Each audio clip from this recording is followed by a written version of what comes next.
eningizimu enyakatho empumalanga ngisholanga la kufinyela khona lelikhasi emele ningumsakado lamba imbili veswatini evela bomakhalwane nangesheya kwetlanda kuma diaspora ngengusula ngokamulo isibongo sami angihambi ngethwana ngiyahamba nengculunkulu ngihamba na prophet Hlula Matimoni the great Hlula Matimoni kwezabhethu embekelweni Chazila ke bonke abantu labagulako labanedinkinga etimpilweni tabo sta ukhuluma nje tiningi phephe ngicela uvuse babukele emakhaya. Siyabonga kakhulu my brother ngibonga kakhulu Moloyi what an opportunity egameni lenkosi ukuthi ngaba part of this wonderful program egameni lenkosi mboni lapha ekhaya siyavusela kakhulu kwase uNkulunkulu angakubusisa ngalohlelo lolu amen.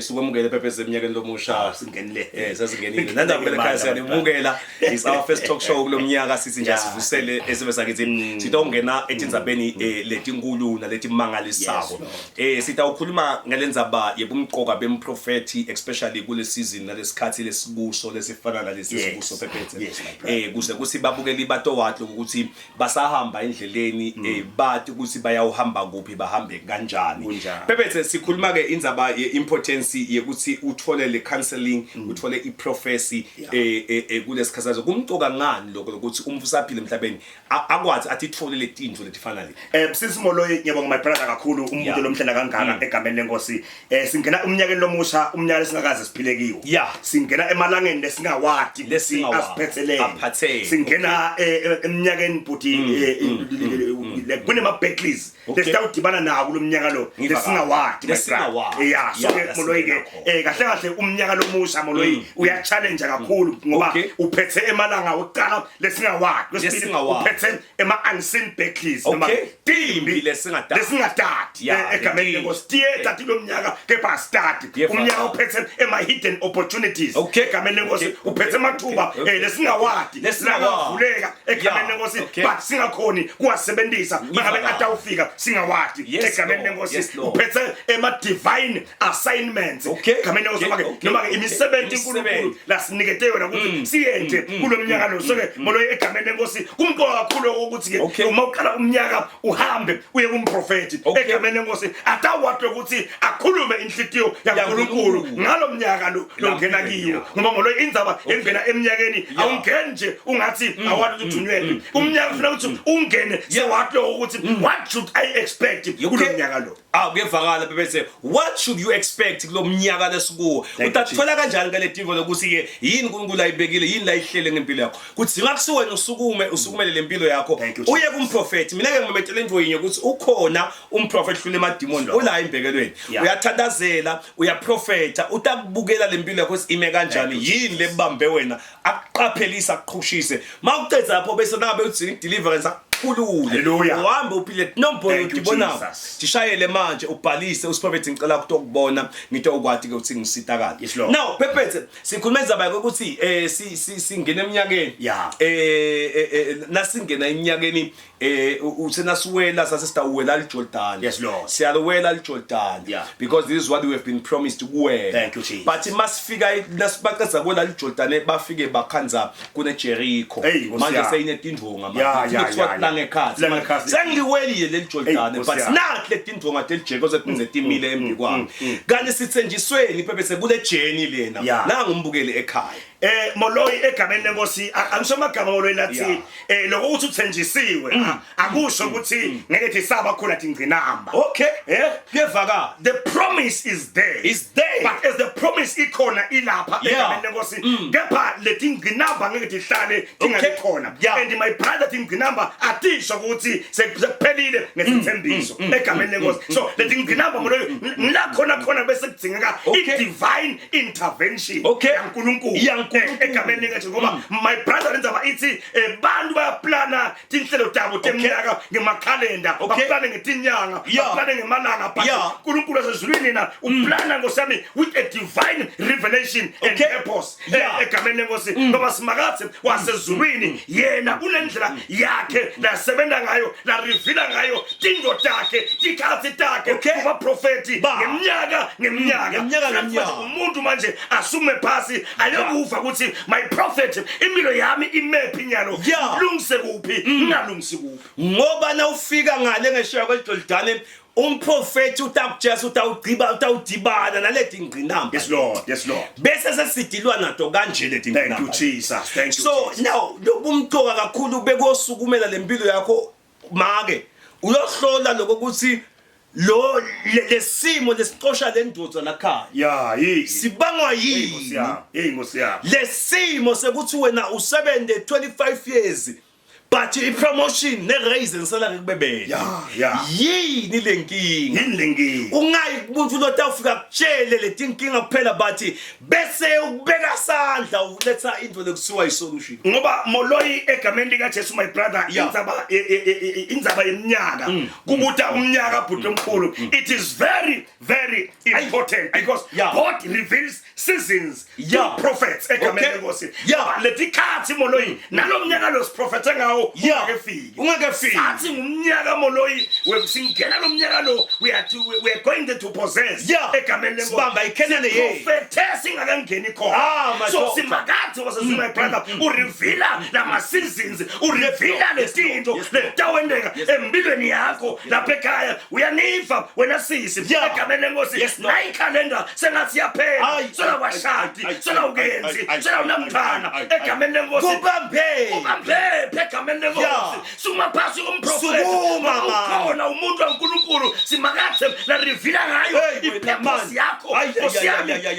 Umprofeti lo athubhalwa Amos 3:7 uthi kude uNkulunkulu la kwentako ngephandle angembulile inhloso yakhe etincukwini yakhe etincukwini yakhe bobani baprofeti egameni lenkosi. Kude simakathi la kwentako lemfihlo yakho egameni lenkosi. Qala kufuna mbhule lokuthi naku lengifuna kuwe lapha ekhala ukhona nje sithilene nyalo la sukuma phasi utothola lesambulo salomnyaka lo.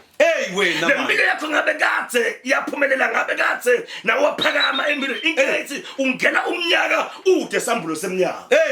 When God manje ukuthi ungenele lo hambo ungalethe uyakuphi ungakaphasela nabathi Moloyi lo campus lo GPS ukuthi ufuna ukubhekela ufuna ubhekela usahamba kahle. So umprofeti ufanele GPS yaNkulunkulu ngadokutshela ukuthi wena ufuna wendeni ubhekela kodwa Jesu uphethele impilo yakho ngalomnyaka wena longawadi. Usina senibona lelibhokisi lesivumelwane lihamba lilandzeleni niyasenyathi ukuthi nibheka kuphi indlela ibheka. Kodwa Moloyi ngoba abantu abayathi indlela sibheke iphephethe. So uthi uphathe manje letinto leti uphathe uNkulunkulu ahambe emphi kwakho wena ungahambe emphi kwakho. Wahambe emphi kwakho uNkulunkulu automatically utabe sewuyathi ufuna ubhekela utabe sewuyayathi le ndlela automatically ukuthi kumele ubheke. Musa ephutheko lapha ekhaya ngalela mponto uNkulunkulu uba khona njalo ngale sithathu nangemgcibelo uthandazela nine lenithi netinkinga awungabambi tidzinzi bhuti. Kunemuntu uphephethe losikhuluma ufela kuyonkinto uthenga icingo lifahla ka screen uthenga iTV bantwana bayayiphihlita nyalo bekalungisa sivalo sesiphinde siphukile le moto ifela futhi icedza imali la khaya nemntwana ugulela futhi kukhona lokungalungi. Ngoba Moloyi indzaba my brother bantu lefuna bayahle nje ukuthi ispirit stagnation spirit sema delays sekubambeleleni uhlale nje ugijima ndawonye empilweni into lena le serious labanenge namhlanje nabaze bathi bulala bangena ku anxiety nabo depression just because akulungilutho empilweni yakhe lo muntu akakhona ekubona ukuthi ibangwa yini lento. Ngoba Moloyi yonke into lenteka empilweni yakho it is driven by a certain spirit because Moloyi kwehluleka nje empilweni there's a spirit behind it. Kunemoya phephe lo banga ukuthi ungehluleki noma ungagana wena bayagwala wena nomganiwe sebakuqelile noma ungathola umsebenzi uyaphela nje. Uyatibuta kubangwa yini? There is a spirit behind there. Sebaze bathi indlondlo yeqelwa. So ke manje it's until ukhona recognize or discover the spirit esibalo ukuthi ungaphumeleli bese sibreaker uthola deliverance uyawuhlala njalo uhlupheka uzufa. And because discover the spirit udzinga umboniswa udzinga umuntu lobonako la akhona kubona lesimo yemama. Thank you Jesus. Akhona usibona lesimo lapha ekhaya phephethu. Ngoba moloyi indzaba ithi my brother consulting a prophet brings a direction. Yeah. Ngabe udinga I direction ukuthi lo mnyaka lo ufuna ukuthi uphile kanjani. Uhambe udinga umprofeti. Udinga umprofeti la. Lo takhona kusakunika I direction. Asunzele leave my brother molo lo first Samuel bhuti omkhulu first Samuel number 9 verse number 6 egameni lenkosi. Oh yes Lord. First Samuel chapter number 9 verse number 6 egameni lenkosi. Kufika kanjena kodwa lesisebenzisa phendula sathi asubuke la. Buka la. Kuleli dolobha kunemuntu waNkulunkulu. Hallelujah. Uhlonishwa kakhulu. Konke lakushoko kuba liqiniso. Futhi kwendeke. Asambe ke siye khona nyalo ay kusasa uthi asambe siye khona kuye nyalo asambe siye khona nyalo mhlawumbe ngahla sitshele ukuthi kufanele sibheke kuphi. They were confused my brother. Kulahleke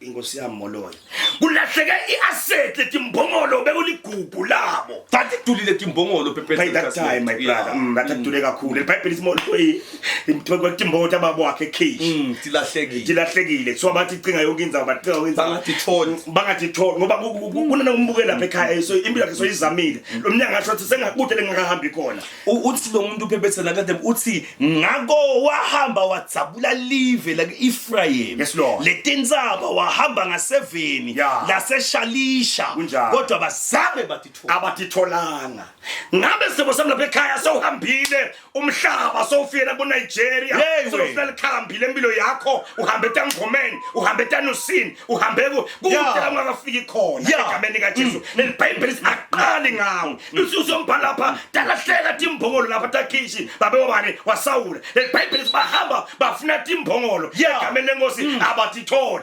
basahamba ke mayithola lapha abehamba lesinye isisebenzi sakhumbula ukuthi ayithola man why isithupheka kangaka ngoba kulenza kunemuntu ngoba lambekelwe kunemuntu ethenjwe uNkulunkulu inkosi yami konke lakhuluma ngokuyente kuba iqiniso kuba iqiniso futhi so ngisajesa sasambe khona nyalo sikasambe nyalo siye khona singaphodisi masela siyawubuya uthini uNkulunkulu lethi imphokolo inkosi yami wena mani asathi ulahlekelwe yini inkosi yami ngandela lo mphoko esikhuluma ngayo khona ngalesithathu ukhona la ngemgcibelo uphela nje wena futhi ulungiselele mighty Jesus sekwabamela ulashale nombo praise be to God prophet ngiyeta ngalesithathu glory be to God ngemgcibelo yes Lord ngicela ukuthi ngisita ngilahlekele yes Lord ngaba kusithi imbongolo literal ngenteka ngumsebenzi ngabe ngumsebenzi wakho ngenteka ipromotion ngabe ipromotion yakho ngabe indvodza yakho lo mentor wakho ngimsokuwe wena make uyangivula ukukhuluma manje so sekhaya indubele ekhaya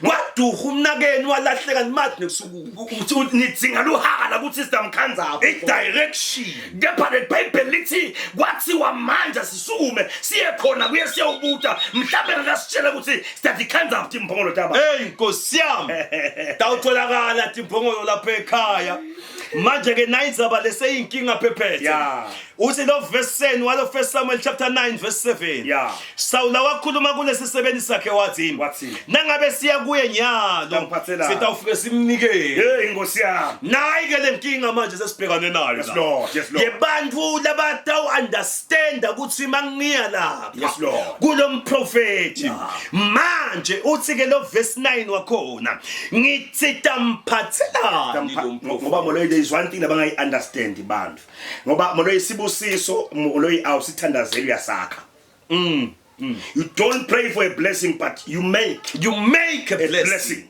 so lenza bamoloyi ithi anointing ya provokwa we qhukulude anointing so by giving by offering to the anointing usuke provoke the anointing ukuthi iku welcome then Bible lithi engozini Mateyu lithi lomukela umprofeti ngoba angumprofeti uyawuthola la umvuzo wemprofeti in other words mawunikela uthi umukela lo mprofeti lambilo naye akwemukela you need to be connected nalo mprofeti automatically la ku release tikwakho kutawusebenza ngemandla lamangalisayo sithi lesisebenza simphetha sithi lo verse 8 wakhona uthi asubuke lapha ngenelihlavu lemasiliva lolungemagremu langaba mathathu with this modern time kuthiwa leyo kwayingangabo 30,000 yemali lamagremu emasilva laba bathathu ngaleto sikhathi leli uthi kodwa ke siye kumboniswa ngobe umprofeti wangaleso sikhathi abebidwa ukuthi ngumboniswa haleluya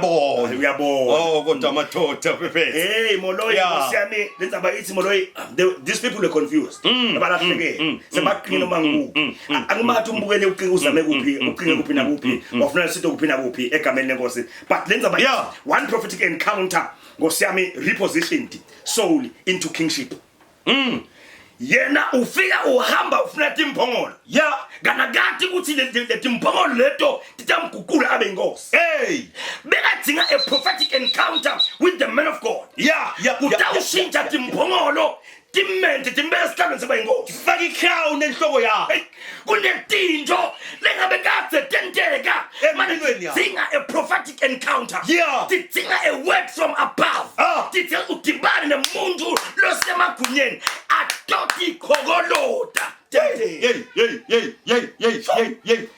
from a clean timphongolo from being a headsman ngoba ubuka kahle beka ngomelusi phela besanibhongo abendusandibhongo wase uyesihlalweni bebethe ngiyayisaba lenzaba because masitanayo lithi sengathi sasiye kuye manje mina ngithi kwesukuma uyembhekelweni kumprofeti manje oh yes lord kuthiwa ke bebethe sebavumelele ukuthi batawuhamba bayonda lomnikelo kuthiwa khona lapho ke kuthiwa bahlala nentombazane bayibuta ukuthi ukhona yini umboniswa lapha yabaphendula yathi ukhona hayi so usike maqhuba pho usisheshisani manje oh yes lord usanza hayi inkosi yakhe ngithi ke yaphuthunywa namnyo kumprofeti kuyashesha and umprofeti awumeme ilima usuma nje wena uhambe uvayele umlomo yekumprofeti makumprofeti awumeme ngisho umngani wakho uthi sukumela wena umuntu osakufema emadolweni ngoba moloyi kumqoka kudibana nemprofeti ngoba umprofeti moloyi uletha iclarity nje empilweni yemuntu ngoba nangasithi lapha ekhaya akahloko ukuthi impilo yakhe seyibhajwephi when the game ufuna kulungiswe ufuna enteni manje lo misofana ufuna nekutibulala lapho kukhulu udinga nje iclarity sakhanyiseleke ukuthi le mpilo yami ibhajwephi manje ngewukhanze lento kumfundisi ngewukhanze lokho kumvangeli ngewukhanze lokho ke manje uyakhanza emntwini munye umprofeti egameni lenkosi kuletha ialignment lo mnya manje sohamba maphaka uyanhlanhlatheka enyangeni uyangena ntumbeni uyangena yonke indzawo hey uyahlekela i-direction awuna direction ngoba awusathi ufuna uthinzephi uyekele kuhlanhlatheke lahlekela timphongolo i-direction ayikho udzinga umprofeti umbonisi ato alayina ukuthi wena hamba kanje kuze uphumelele nayi ke indzaba lenkulu sheshisani niye khona ngoba usanza kufika kuleli dolobha hey nkosi yami usike phephetheke nayiqhubeka lenzaba sheshisani manje usanza kufika lamuhla kuleli dolobha lakini ngobe bantu banemnikelo hey nkosi yami labantu bayatlo kusomnelo ufuna bawumixe kuphi emaswati moloyi akakhanyisele kunalenzaba yekuthinza inhlitiyo yaNkulunkulu ngoba moloyi the fact is inceku yaNkulunkulu is a human being nayo moloyi iphila engadini nayo iyadla nayo iyarenta nayo yemphatha nayo yethi imoto so ke akufuni inceku yaNkulunkulu moloyi kuze loluqobo alihlali esihlahleni luhlahleni fa lo muntu naye athi abeka lesandla ethi kwakho abe lo moya wakhe ukhululekile abe naye ajabula kubeka aphilile ngeke akukhulekela agula ngeke akukhulekela lamphili ngeke akukhulekele ahamba ngetinyawo imoto ithi uyakwati lokho wathi kahle manje inkinga yakho ukuthi wena ugcwele kakhulu criticize labanye madimoni abahlasela phela amadimoni ayalawulana boqaphela sometimes ukuthi sekukhuluma leli demon noma kukhuluma lento lefakwe ngumthakathi lampilweni yakho le bible sibavele benyukela khona ndosi namhla nyukani niyetule mbhekelweni kunemprofeti lokhona bantu baya khona balesa umnikelo nawe lungisa umnikelo bese ulungisa lamadosa lamabili lokungisawula lesebenzi niye khona ngoba kunento tawufika uyithole akusiya just nomshado kuphela Dindo le tinkulunkulu lakuhlelele tona ngoba molweni abanye bantu my brother abahluleki lathi empilweni abahluleki leminyakeni ngoba uNkulunkulu ubenzile kasho lo Yes, Lord. But they fail because they don't inquire. Ababuti phephethe ababuti labantu kufuna siyikhulume lenzaba awukwathi kungena emshadweni ungakabuti sinyathelo lesimqoka lesi wethu awukwathi kushiya umsebenzi yokuqala omunye ungakabuti ngeuqala ibhizinisi manje ungakabuti it require ukuthi umuntu abute kuqala ukuthi le business ngawe iqale ngabe itaba ngiyo yini itawusebenza lalela sisi nayi into umfana kumganini ufuna ukuthatha before akuthathe uhlulwa yini lokubuta buta kumprofeti yeah prophet usuyangithatha lo muntu wona ingabe nguyimbamba yini nguye yini ingabe ngeke ngishaye yini ingabe ngeke ngihlukubede yini ngoba nenenkinga sini nisuka senengekhathi sentofuna kubuta ngala nento lokuqala nekwekugcina lokwegcina bekwekugcina awuqali phela ungene emendweni basiyabuya bestopu uqala ubute basiyangena ngoba utakutshala amaqiniso sivela yakusiyo yakho lendvu sabe sawuthi and makontikile wabuta wakutshela kusiyo yakho ungaphatheki kabe sita wena lo mprofeti hayi ngoba abantu nemali yangiba hey sukumani into ubuta bazalwana sifunze la incwazi iphephethe 2 Kings 3 verse 11 yes Lord kodwa Jehoshaphat wabuta wathi kude yini lapha umprofeti wasimakathe kuze siyawubuta ngaye kusimakathe kuyabuta mulo lenza bafuna sikhulume ebhuti omkhulu sikhulume ebhuti omkhulu bayimukela sikhulume bangayimukela asidingi ukuthi uzuyemuke lekusala kodwa sesiyikhulumile itawuhlala enhlitweni yethu exactly so ke mulo lenza ba it's my brother laba these people were in a situation they were between life and death. Yes, Lord. Uyabona ngoba sikhuluma ngembi my brother la sikhuluma ngembi manje la into le between ukufa nokuphila kwemuntu uyabona manje kufuna siyobuta manje lokho ukuthi lembi seyinqoba yini singakayi kuyo le singakayi approach lembi kufuna siyesesakho ukuthi lembi seyinqoba yini hey Nkosi yami ungakayikuphile foundation kule ndzawo loyithenga buya utobuta ukuthi le ndzawo ngiyo yini umprofeti molo lo ayiqale my brother indlu ayakhe asiyasala phithela ku roofing level bese bamvukela basenza labo bazakusiya khona lendzawo awuzange wabuta sefraka ashiye pasi yaqale pasi so wesethi samba thithi mala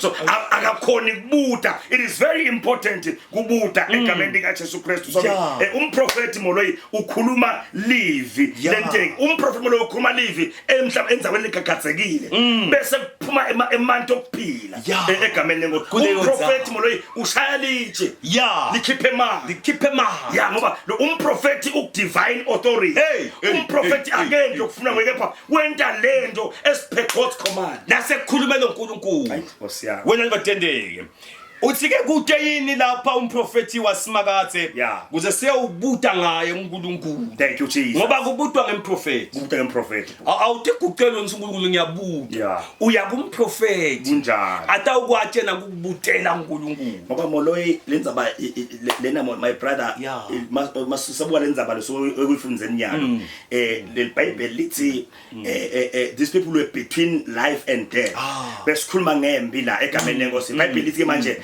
wanela kukhuluma umprofeti wathi bafaceni yabanqoba base bayinqoba manje le egameni lenkosi kubelieve la baprofeti baNkulunkulu uyayivula iminyango levalekile uyayivula iminyango lekhiyiwe egameni lenkosi ngoba my brother lenza ba ithi i-victory yabo ayizange ite ngetikhali baba train you for imbi yet bakholelwa ngemagama lashiwo ngumprofeti wathi hambani baface indaba nqoba uthi lo Elisha ngifunga kuphila kwaSimakathe lo ngisomandla nangu lengimkhondako ngithi kubeke bengingamhloniphi Jehova Shafi inkosi kaJuda ngabe angikubuki kunale account lekhoya ngokuthi lo muntu lolungile anakafika lo mprofeti akhona ekukhuluma letinto tendeke kunjani hamba uyobuta kumprofeti lolungile ufika ubute ngalempilo yakho ngoba yena ulungile utawukwati ukukhuluma thini kunjani divuleke lethi no moloyi asivalilise my brother egameni lika Jesu Kristu sikhuluma nembuyo lapha ekhasi lokuthi a new year without a prophetic direction is like traveling at night without headlights. Yeah, ungabo. Hambe ebusuku awubona. Hambisa kwembumbuthe. Yeah, uyabona hamsa embumbuthe ushayisa kuhlahla. Ayish, Hamshayisa thihlo. bazalwane. Mina ngicela kusinisa uma lempilo yenu. Uyekele lokukhobosa. Uyekele lokuvilapha. Yeah. Uyekele lento kuthiwa iprocrastination, lento yokuqhubela empilo postpone njalo. Sukumela lempilo. Thatha lo mnikelo wakho wenyukele nzaba uye lapha embekelweni. Uyobona lo mprofeti la nathi ekunombono. Shaya manje ubhalise. Ungabudi umse sinemprofeti na uya kumprofeti ungakhulumi nebani. Hayi bakakuye. Angavuse labantu. Vala umlomo wakho. Lesinqomo singekhasi bese uyenyunga. Uyabuya uphethe indvo yakho uphethe ebukhosi. Igama lika Jesu. You become the king that you are. Hey Nkosi yami. Ngoba wena bhuti omkhulu indzaba lena ithi uNkulunkulu uyakhuluma manje abantu abafunda ukubuta laNkulunkulu. Abafunda ukubuta. Abafunda ukubuta. uNkulunkulu ufuna ukukhuluma nebantu. Uthi David amakabuta sibaqoshe abantu. Hey Nkosi yami. Siyabakhanza yini. Uthi baqoshe nendawo ufike nibenge bese niyabakhanza ne recover konke lokulahlekile. Kubuta kuphela. Nkosi yami Jesu. Ngayi ngoba busasa sikhona. Awu silapha emphekelweni. Kuseni. Ngalevele isikhathi kuseni. Siyaqala umsebenzi. Sidla iprofess. Siyifunzile lenzaba futhi wafika inyuka nentamkhanza. Intamkhanza khona. 11 ubese ukhona. Yes Lord. Do we prophecy? We are eating prophecy sasa ngolo. Asitemeleze. Prophecy. Usembuka umprofeti. Sithi when I see your face I shall prophesy. And once I prophesy your deliverance is a showcase. Usasa ke sikhona so ngalevele isikhathi kuseni. Shaya manje. Please. Bye bye.